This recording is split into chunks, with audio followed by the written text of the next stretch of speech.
This program is rated PG. It contains themes and scenes which may not be suitable for very young audiences. Parental guidance is advised. Be advised that the views and opinions of the hosts and guests do not reflect those of the station.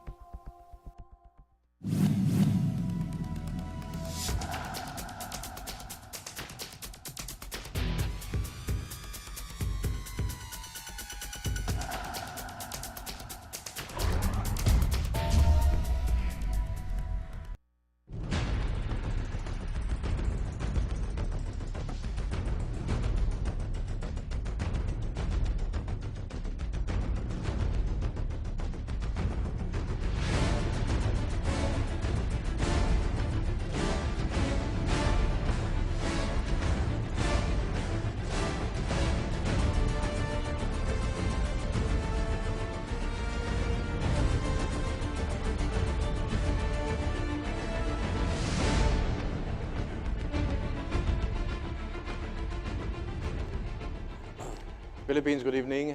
Mayang gabi sa Tibok, Luzon, Visayas, Mindanao, up to Sabah. Ito po inyong programang Republika. Ako si Eric Espina. Well, tonight, as part of our continuing program, introducing to you the probables for 2019, we are very fortunate to have what I call in my title, Alunan'S Discourse, former DILG Secretary Raffy Alunan. Good evening. Good evening. Thank you very much for inviting me, Eric. Very much my pleasure. First question. The ethos for running again.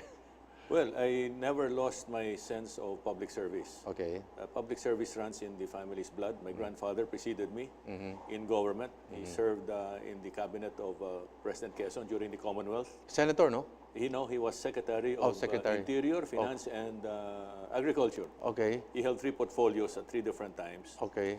But before that, he fought for Philippine independence together with Manuel Quezon when they went to the United States to lobby for it, which resulted in the Tidings-McDuffie Act. Yes. So that's one. The second is that I'm jumping back in. I started in 2016. This is Yes. still my first run. Yes, yes. Because I was told I needed 3 years to really build a winning runway. Yes. I'm jumping back in because after I left public service in 1998, yung mga problema natin noon that we were dealing with, nandito pa rin. Yes. Ano? Yes. And I can see that our president, si Digong Duterte, is having a hard time addressing those problems because of many issues. Like, he doesn't have an army of implementors that can carry it out. No? Kulang din siya ng legal backup. There are certain laws that need to be enacted to give him strength, no? Especially in the fight against criminality, terrorism, and drugs, which means reforming the criminal justice system. No? And thirdly, it's in my DNA Yes. to give back to society based on the many forms of assistance or help that I received in my life. Yes. No? Parang out of a sense of gratitude and also to Inang Laya. So all of these things put together have motivated me to jump back in because I don't want it in my conscience while I'm dying that I didn't try hard enough to help build a new and better Philippines for future generations. That's the reason why I'm jumping back in. I'm getting out of my comfort zone. Yes. And I'm telling everybody else to come out of their comfort zone because we have to save the future for the next generation. What has Raffy Alunan been doing for the past 3 years? Well, for the past 3 years, I've been helping, number one, our friends in Marawi who've been impacted by the war. So I had a committee in Rotary Club of Manila, which I formed, entitled One Rotary, One Philippines, One for Marawi. This is a humanitarian assistance program, which we introduced as early as September of last year, dealing with victims of post-traumatic stress disorder, yung mga displaced residents of Marawi that are in evacuation centers, those who have lost their arms and limbs, no? And those who are in places where they lack water and sanitation. So this is a holistic program. We've been undertaking this since last year. And we've been going back and forth to Mindanao in partnership with many groups. Other Rotary clubs, Philippine Airlines, the Armed Forces of the Philippines, Task Force Bangon Marawi, doctors' organizations like the Physicians for Peace, the Philippine College of Physicians, Our Lady of Fatima Foundation, and so on and so forth. Alejandro Clinic, and of course the pharmaceutical industries who donate medicines. No, that's one. The other is I've been involved in foreign relations. I chair the Philippine Council for Foreign Relations. I took over from a dear friend, Ambassador Joe Romero, who passed away a few months ago. Yes. He's from Dumaguete. Yes. We were together in the United States, but we never saw each other because he fell ill. Yes.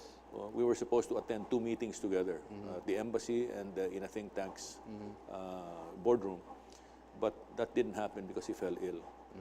So I'm also involved in that. The other thing I'm involved in is through the PCFR, helping the National Security Advisor and other institutions of government in pursuing our national security agenda. You're talking about Secretary Esperon. Secretary Esperon, we were very active in putting together, and I was head of the National Security Committee of PCFR at the time, the National Security Strategy, and before that, the National Security Policy. I was also involved in the early stages of the Duterte administration in helping Secretary Evasco put together the roadmap up to 2040, where the President's vision is to bring the Philippines up to the level of a middle-class nation by that time. No? So that's what I was doing for the past 3 years. I'm just thinking out loud, Mr. Secretary. The group you ran with the President in the last election, and you were the people that actually, in one sense or the other, took the risk to support Mayor Duterte. I'm just thinking out loud. It behooves me, it becomes very obvious for me that individuals who joined a crusade are the very same individuals you should always be constantly in touch with in order to guide you along instead of just getting new people. That's one. Number two, you talked about Marawi. I was just thinking out loud. You would have been easily fitted for the shoe had you been put as Task Force Marawi by the President.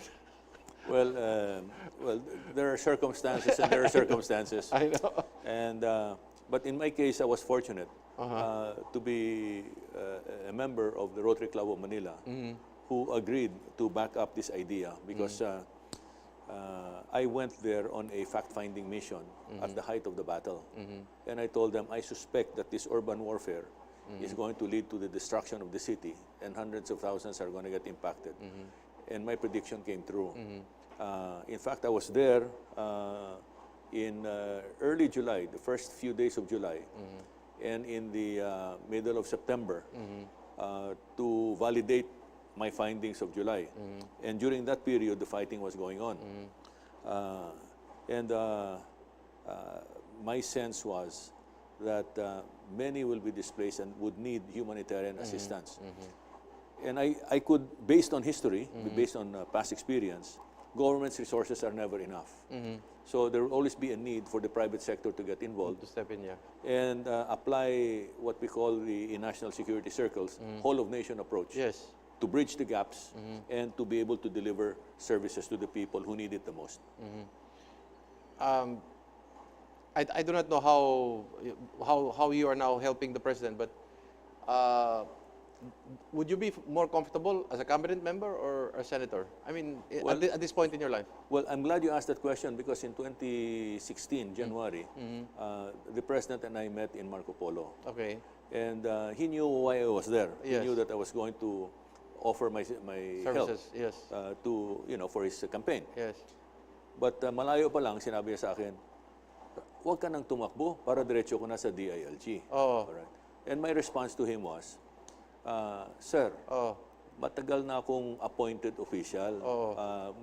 Nung panahon ni Presidente Cory at Presidente Ramos, appointed official ako. Ngayon, gusto kong malaman kung electable ako. No? So I explained to him that my political advisors said, I need 3 years to build a winning runway. And the best time to reconnect with the people and get back to their consciousness was in a presidential campaign. So sabi ko, sir, tutulungan na lang kita sa kampanya. Ang balik sa akin is FaceTime before the Filipino people. So, para makabuelo ako for 2019. So, that's where we are. Okay. You're looking at a gamut of so many issues that's ongoing now, no? In a very porous country where seems to be the problem is the staple of the country. So, but what area would Raffy Alunan be very strong in? Well, if I get to the Senate, once I get to the Senate, I will be reinforcing Senator Dick Gordon because I'm running under Bagumbayan, which is his party. I'm also a trustee and member of Bagumbayan, and which was the party that I used in 2016. And so I'm still faithful to that. No. There are 3 things that I will focus on as a legislator. Protect, build, secure. No? Protect has to do with law enforcement, public safety, and this calls for the reform of the criminal justice system. And that's number 1. Number 2, it calls for the restoration of the death penalty for selected crimes against humanity, such as terrorism, human trafficking, rape of the environment, murder, drugs. Those 5. No? The environment, if we kill our environment, we're killing ourselves, because those are our survival lifelines. So it's no-brainer. Terrorism, same thing. These guys kill anybody to whom it may concern. So babies, innocents get killed. Premeditated murder, kidnap with murder, rape with murder, definitely. Human trafficking, which is another word for slavery, no? And many of our OFWs live in slavish conditions. They're victimized already by poverty. They're victimized by being separated from their families. Plus, they're victimized pa with slavish conditions. No? Hindi ko matatanggap yun. No? And then, of course, drugs, because drugs undermine society. They undermine governments, and they kill the future. So these guys deserve the death penalty, and I'll stand by on that. That's number 1. Number 2, we need to improve our criminal justice system by getting rid of these calawags. House cleaning, and then replacing them with good people, equipping them, and training them properly. Number 3, upgrading our laws, our revised penal code, and the Human Security Act, because right now, our Human Security Act, which is an internal security act, is toothless. And which why we're a favorite playground of terrorists and criminals. In other countries, iniiwasan nila yon, like Thailand, Malaysia, Singapore, because they're strict with their laws. And if they get caught, swift justice. They have very strong internal security laws. Very strong internal security. We have to align with them. With them, because we're talking now about regional cooperation. Like Singapore, Malaysia. Correct. ASEAN. We're talking ASEAN. So that's the protect side, no? In the build side, well, we have to grow our economy. That's the only way to bring back our OFWs. No? Grow the economy through more jobs, more investments, more livelihood. Bring in tourism, grow tourism. All right? Grow agriculture and expand it from raw material to finished product. To industrialization? Grow manufacturing. We have to industrialize. And then we have to get into futuristic technologies like robotics, artificial intelligence, etc. Okay. We're going to pause for a few reminders. We'll come back and continue the Alunan discourse.